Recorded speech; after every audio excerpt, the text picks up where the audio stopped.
અને ચાંદીમાં તેજીની ચાલ વચ્ચે મોટો કડાકો થયો। એક જ દિવસમાં પ્રતિ કિલોએ 14,000 રૂપિયા તૂટ્યા।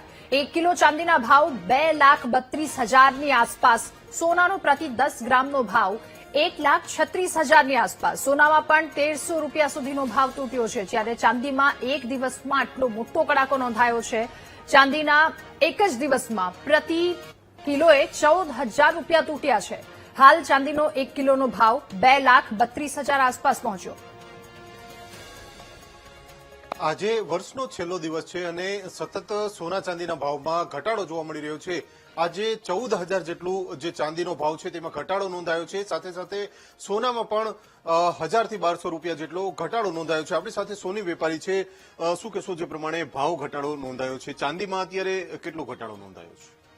ગઈકાલે સવારના સેશનની અંદર ચાંદી આંતરરાષ્ટ્રીય લેવલે થોડી દબાઈ હતી।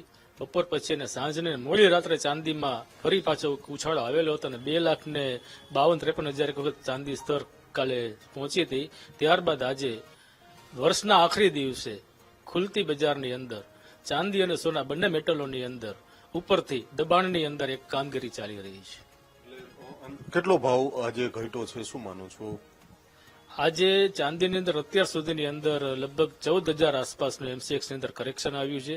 એવી રીતે સોનાની અંદર પણ 1,200 થી 1,300 રૂપિયા આસપાસનો એક ઘટાડો આવ્યો છે। શું માનો છો, આનું કારણ શું હોઈ શકે? અમુક વાર સતત ભાવ વધી જાય છે અને અમુક વાર સતત ભાવ ઘટી જાય છે, આનું મુખ્ય કારણ શું હોઈ શકે છે? આની અંદર અત્યારે આમ જોવા જઈએ તો યુરોપિયન કન્ટ્રીની અંદર ખાસ કરીને નાતાલ વેકેશન ચાલી રહ્યું છે, ક્રિસમસ વેકેશન છે, ત્યાં તો માર્કેટો બંધ છે ઇન્ટરનેશનલની અંદર છે।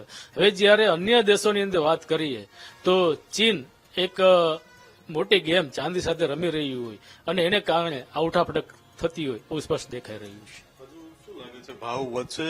કારણ કે જે પ્રમાણે હજુ ભાવ સ્તર થયા નથી, આ 14,000નો ઘટાડો થયો, પાછું વધતું હોય છે, ઘટતું હોય, તો શું લાગે છે, શક્યતા શું માનો છો તમે?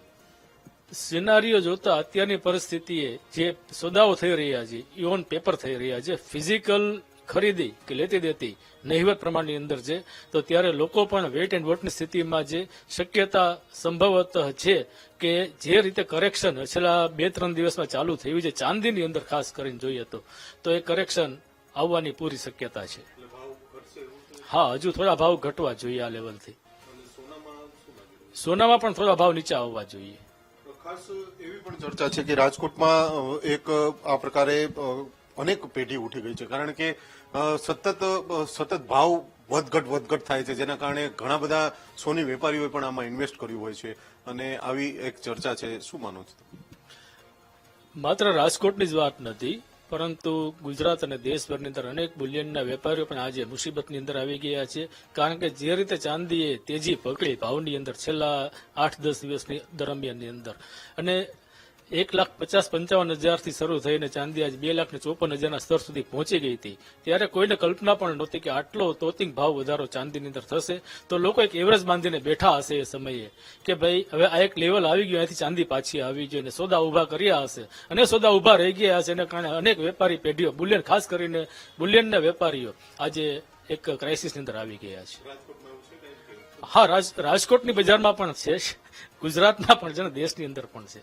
ચોક્કસથી જે પ્રમાણે વેપારીઓમાં પણ ફફડાટ જોવા મળી રહ્યો છે, કારણ કે જે પ્રમાણે સોના ચાંદીના ભાવમાં સતત વધઘટ જોવા મળી રહી છે। ચાંદીના ભાવ 14,000 આજે તૂટ્યા છે, જ્યારે સોનામાં પણ ભાવ છે તે ગગડ્યા છે। વર્ષનો છેલ્લો દિવસ છે, એટલે કે સોની વેપારીઓને આશા પણ છે કે નવું વર્ષે સારું થઈ જશે, પરંતુ જે પ્રમાણે સતત ભાવ ઘટ્યા છે તેને લઈને એક ચોક્કસથી ચિંતાનો વિષય ઉભો થયો છે। કેમેરામેન જુનેદ જફાઈ સાથે ભાવેશ ચંદ્રબા, BTV ન્યૂઝ, રાજકોટ।